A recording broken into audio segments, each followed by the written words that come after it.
ಸಿದ್ದಾಪುರ ತಾಲೂಕಿನ ಸಂಸ್ಥಾನ ತರಳಿಮಠದಲ್ಲಿ ಗುರುಪೂರ್ಣಿಮೆ ನಿಮಿತ್ತ ಗುರುವಂದನಾ ಹಾಗೂ ವಿವಿಧ ಕಾರ್ಯಕ್ರಮ ಜುಲೈ 10ರಂದು ಬೆಳಿಗ್ಗೆ 9ರಿಂದ ನಡೆಯಲಿದೆ ಎಂದು ಮಠದ ಟ್ರಸ್ಟಿ ಎಂಐ ನಾಯ್ಕ್ ಹೇಳಿದರು. ಅವರು ಗುರುವಂದನಾ ಕಾರ್ಯಕ್ರಮದ ಆಮಂತ್ರಣ ಪತ್ರಿಕೆ ಬಿಡುಗಡೆಗೊಳಿಸಿ ಸುದ್ದಿಗೋಷ್ಠಿಯಲ್ಲಿ ಮಾತನಾಡಿ, ಜುಲೈ 10ರಂದು ಬೆಳಿಗ್ಗೆ ಶ್ರೀ ಯೋಗೇಂದ್ರ ಅವಧೂತ ಶ್ರೀಗಳ ಸ್ವಾಗತ ಕಾರ್ಯಕ್ರಮ ಉದ್ಘಾಟನೆ, ಗುರುಗೀತೆ, ರುದ್ರಾಭಿಷೇಕ, ಪಾದಪೂಜೆ, ಪ್ರಾಸ್ತಾವಿಕ ನುಡಿ, ಶ್ರೀಗಳ ಆಶೀರ್ವಚನ, ಅನ್ನ ಸಂತರ್ಪಣೆ ನಡೆಯಲಿದೆ.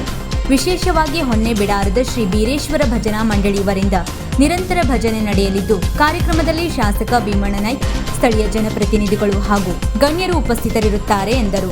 ಈ ಸಂದರ್ಭದಲ್ಲಿ ಟ್ರಸ್ಟ್ ಸದಸ್ಯರಾದ ದಿನೇಶ್ ನಾಯ್ಕ್, ಬಂಗಾರ್ಯ ನಾಯ್ಕ್, ಎಜಿ ನಾಯ್ಕ್, ರಾಜಾರಾಮ್ ನಾಯ್ಕ್ ಉಪಸ್ಥಿತರಿದ್ದರು. ಇದು ದಿನಾಂಕ 10/7ಕ್ಕೆ ಗುರುವಾರ ಸಂಸ್ಥಾನ ತರಳಿ ಮಠದಾಗ ಈಗ ಸ್ವಾಮೀಜಿಯವರು ಒಂದು ಗುರು ಪೂರ್ಣಿಮಾ ಅಂತ ಒಂದು ಕಾರ್ಯಕ್ರಮವನ್ನು ಮಾಡಬೇಕು ಅಂತ ಯೋಚನೆ ಮಾಡ್ತಾ ಇದ್ದೀವಿ.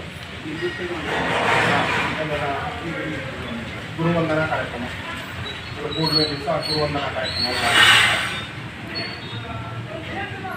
ಅದಕ್ಕೆ ಯೋಗೇಂದ್ರ ಸ್ವಾಮೀಜಿ ನೇತೃತ್ವದಲ್ಲಿ ಅವರ ಪಾದ ಪೂಜೆ ಮತ್ತು ಈಶ್ವರನಿಗೆ ರುದ್ರಾಭಿಷೇಕ, ಗುರುಗಳಿಗೆ ಸ್ವಾಗತ ಮತ್ತು ಉದ್ಘಾಟನೆ, ಗುರುಗೀತೆ, ಕೈ ಪಾದ ಪೂಜೆ, ಅದು ಸಾಧಾರಣವಾಗಿ ಟ್ರಸ್ಟಿಗಳಿಗೆ ಮತ್ತು ಭಕ್ತರಿಗೆ ಎಲ್ಲರಿಗೂ ಪಾದಪೂಜೆ ಮಾಡೋಕ್ಕೆ ಅವಕಾಶವನ್ನು ಮಾಡಬೇಕು ಅಂತ ಯೋಚನೆ ಮಾಡಿದೆ.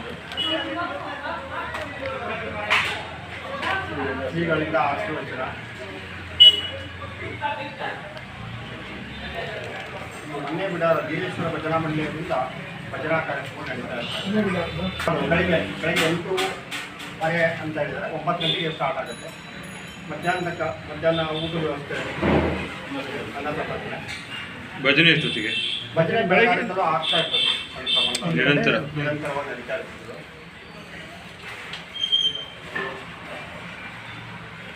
ನಮ್ಮ ಈ ಮಠಕ್ಕೆ ನಡೆಕೊಳ್ಳುವಂಥ ಎಲ್ಲ ಭಕ್ತಾದಿಗಳು ಈ ಕಾರ್ಯಕ್ರಮದಲ್ಲಿ ಭಾಗವಹಿಸಬೇಕು ನಾವು.